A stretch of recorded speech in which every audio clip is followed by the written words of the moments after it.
So that is a temple picture of creation with humans in the middle of it. And the human problem then is not just sin, is not just that we have broken some arbitrary rules, as though God, like some despot, has stuck up a list of rules on a wall somewhere and then is watching to see who can keep them. The problem is idolatry. Instead of worshipping the God in whose image we have been made, we have worshipped bits and pieces of the creation, or as we say, forces within creation. We use the language of force. We talk about economic forces or social forces or cultural pressures.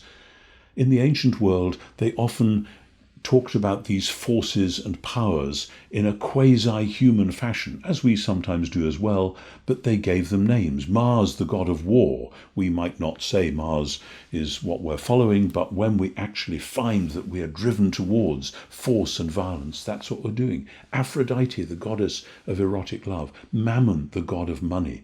We may say the power of money. In the ancient world, they'd give that power a name, but it's still an idol. It is still being worshipped. And when you worship that which is not God, something happens to your image-bearingness, your humanness. It starts to deconstruct. You are not being the human being you are made to be.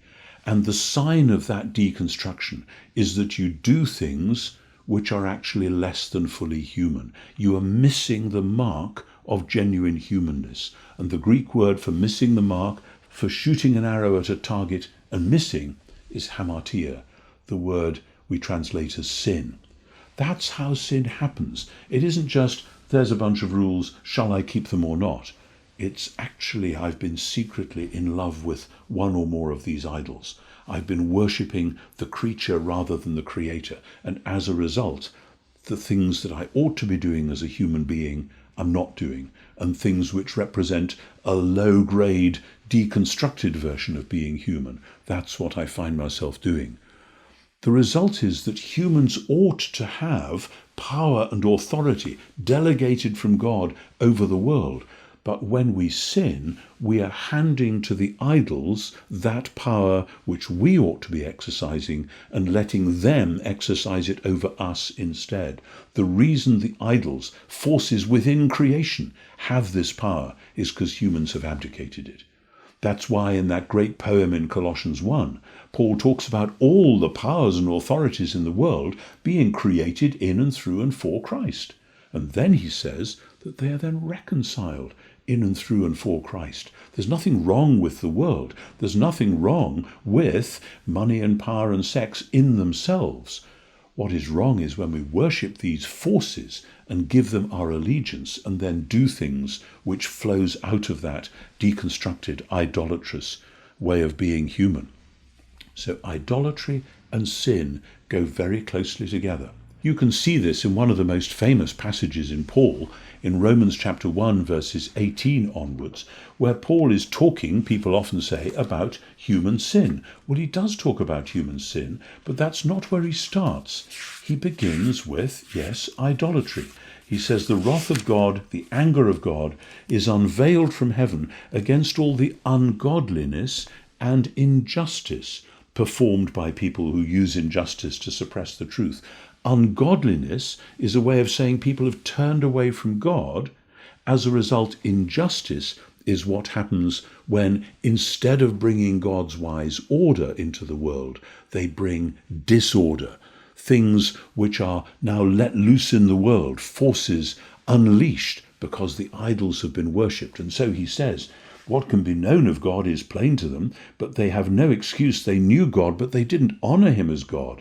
And they swapped the glory of the immortal God for the likeness of the image of mortal humans, of birds and animals and reptiles, because they swapped God's truth for a lie and worshipped and served the creature rather than the creator. And everything else that goes wrong flows from that. There is a sense that humans were made to be the place where the glory of God would be revealed. Irenaeus, one of the great 2nd century theologians, said, the glory of God is a living human being, and the life of man is the vision of God. That's a deeply biblical insight. We were supposed to be the place where and the means by which God's glory would be revealed into the world. And instead we've turned away from that and gone for idols and images instead. Now, in Christian theology, very often people see idolatry on the one hand, or forces or powers, and say they need to be defeated, or others see simply human sin. We sinned, we deserve to be punished, and now God has punished Jesus instead. They can't put those two together. But here's, I think, how we ought to try at least to hold these ideas within a single whole. The powers clearly now need to be dethroned. The idols need to be overthrown, need to be defeated. We cannot do that ourselves because we humans have given them power. We say it again and again in our public discourse. We can't stand against the force of, whether it's popular opinion or power or money, whatever it may be.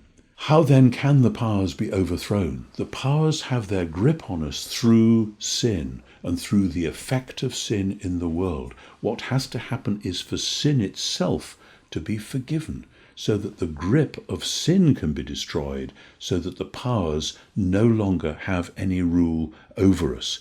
In Jewish terms, if it's a new Passover you want, then you need sins to be dealt with. It's precisely what Jesus said in the night he was betrayed, when he was celebrating this quasi-Passover meal, but saying, "This is my blood of the new covenant, shed for you and for many, for the forgiveness of sins." If sins are dealt with, then the powers have lost their grip.